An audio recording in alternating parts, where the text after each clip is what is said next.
Guys, medyo mahaba tong video na to at maingay yung nasa likod ko. Kaya pagtsagaan nyo na. Ngayon, titingin pa siya, oh. Mag-unbox kasi ako ng mga parcel ko kasi na-realize ko ang dami kong parcel pero hindi ko sila na-unbox. So ngayon, mag-unbox lang talaga tayo. Purely mag-unbox. Paulit-ulit, mag-unbox nga eh, di ba? Oo, mag-unbox tayo. Mag-start na ako dito kasi ito yung pinakamalapit. Yung iba dito hindi ko na nga matanda sa sobrang tagal nila dyan nakatenga. At syempre dahil mag-unbox tayo, makikialam yung anak ko. So this one, yung first parcel natin ay toothbrush. Ito nga pala yung toothbrush na gamit namin dito sa bahay, yung Colgate na charcoal. Buy 3, get 2 free.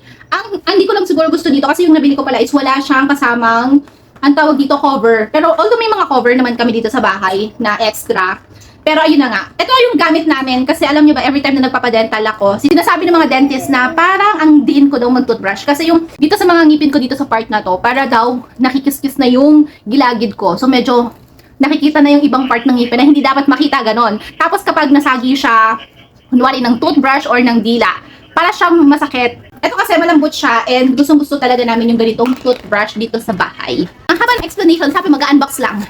And so, next parcel is, hindi ko alam. Guys! Ow! Wait lang. Medyo nakakainis na ha. Kasi nung nakaraan, nasugatan itong isang finger ko sa LEC ng electric fan. Ngayon naman, dito, nagdugo naman tayo dahil nasugatan sa pangbukas ng parcel. Okay. Pero laban lang. So, next is etong parcel na to, na dahilan kung bakit ako nagkasugat-sugat. Ano ba kasi to? Ah, okay! Guys, ito ay yung napaka-trending na suklay. Suklay para sa balakubak. So, yeah. So, yun na nga, mga mi. Sobrang trending kasi nito. Pero hindi ko pa siya muna gagamitin kasi marami nga akong i-unbox. Basta ito, nakakakuha siya ng mga balu-balakubak. Ganun. Next parcel.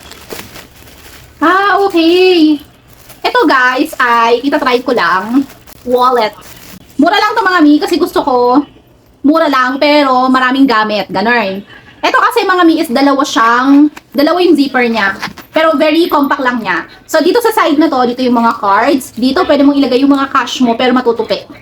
At tapos sa kabila naman niya is yung coins mo. Diba? Sobrang daming gamit. Like ako kasi madami talaga akong cards. So ito 1, 2, 3, 4, 5, 6, 7, 8, 9, 10, 11. 11 na yung slots niya. So pwede dito sa gitna yung mga cards ko. Like cards, debit, credit, ganyan. Tapos dito sa mga gilid niya is yung mga ID cards ko. Ah, diba? Parang hindi ko lang masyadong, siguro yung hindi ko lang masyadong feel yung kulay niya. Sana pala black na lang yung binili ko. Kasi yung una kong binili na ganito, kulay black siya. Pero mas maliit. Ito mas ano siya, parang upgraded version. Ganyan. Kung gusto nyo, dali comment nyo na lang. Maglalagay tayo ng link. So, ayan. Next is, ito naman ay, ano kaya to? Diba, hindi ko na talaga natatandaan sa sobrang dami nila.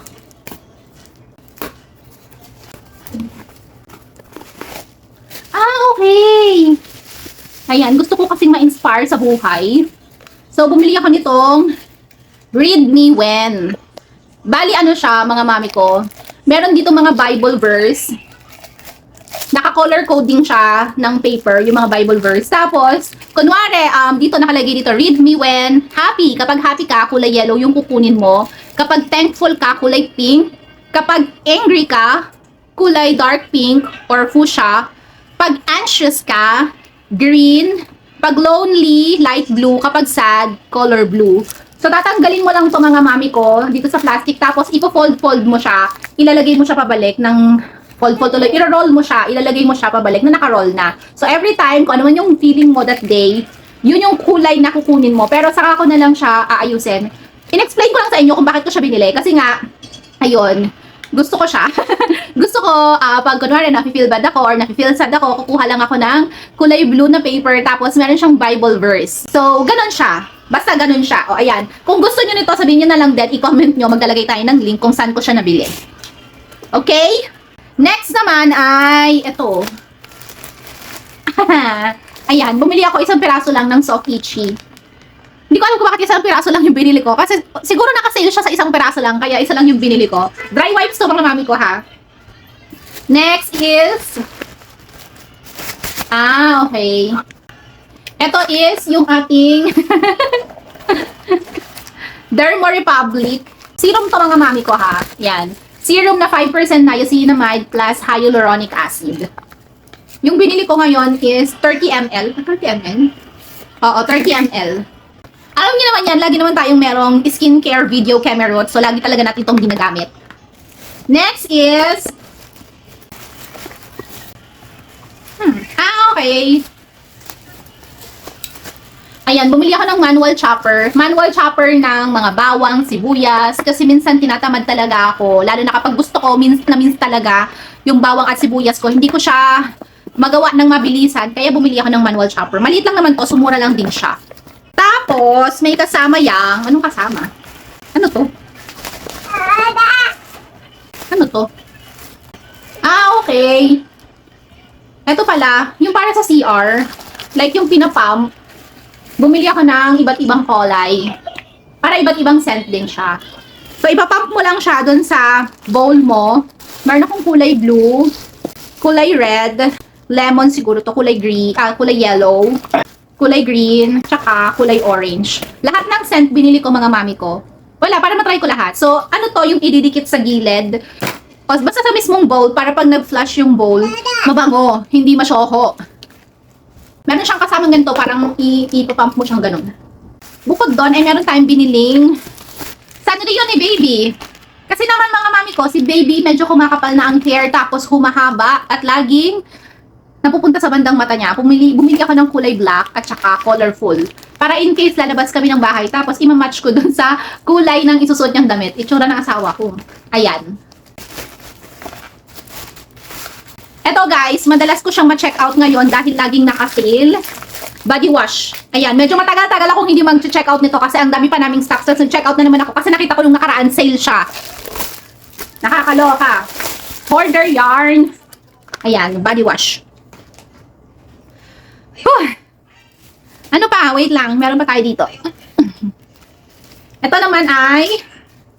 ito. Hikaw to ni Baby. Kasi nung nakaraan, akala ko nawala na yung hikaw niya. Kasi natanggal eh. So, hindi ko makita ngayon. Tapos, nakita ko siya sa higaan, mga mami ko. Kaya, yun pa din yung ginagamit ni Baby. So, ito, mas maliit kasi to eh. Pero ano din to? Birthstone niya din to. Pero mas maliit.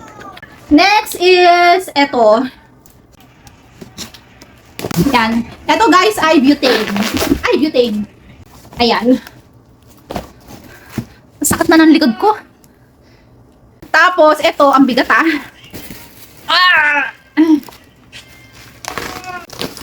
What's that? Ang bigat, promise. Okay, alam ko na kung bakit siya mabigat. Fabric softener ni Baby from Tiny Buds, yung Sweet Honey Scent. Nakita ko kasi to, nakasale siya nung nakaraan.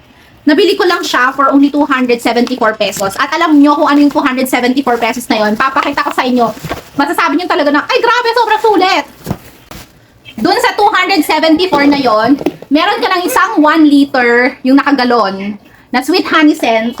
Tapos, dalawang 850 ml na Sweet Honey Scent. Marami pa kaming stock na to ha. Kasi nung nakaraan, ito din yung binili ko, isang galon. Pero yung 274 talaga nung payday sale, hindi ko siya mahindian sa sobrang mura. Kaya chinek out ko na siya. Kung gusto niyo ng link, maglalagay tayo ng link dyan. I-add to cart nyo na, antayin nyo na lang yung payday sale or kaya double digit sale, saka kayo mag-check out. Okay? Guys, I think ito na yung pinaka-last. Matatapos na tayo sa wakas ng panahon. Charan! As super hilig sa tissue. Ayan. Mommy Baby Good Life Good Tissue. Sale ko din to nabili nung before yung payday yata, parang ganun, or 5-5 siguro. So, 1, 2, 3, 4, 5, for only 330 something. 334, 337. Ayan. 5 pack na siya ng Mommy Baby Good Life Good Tissue. Natapos din tayo mag-unbox. Hindi ko lang alam kung meron pa akong paparating na parcel, pero so far, I believe na unbox ko na yung mga nandito sa bahay. So, ito na yung pinaka-last natin.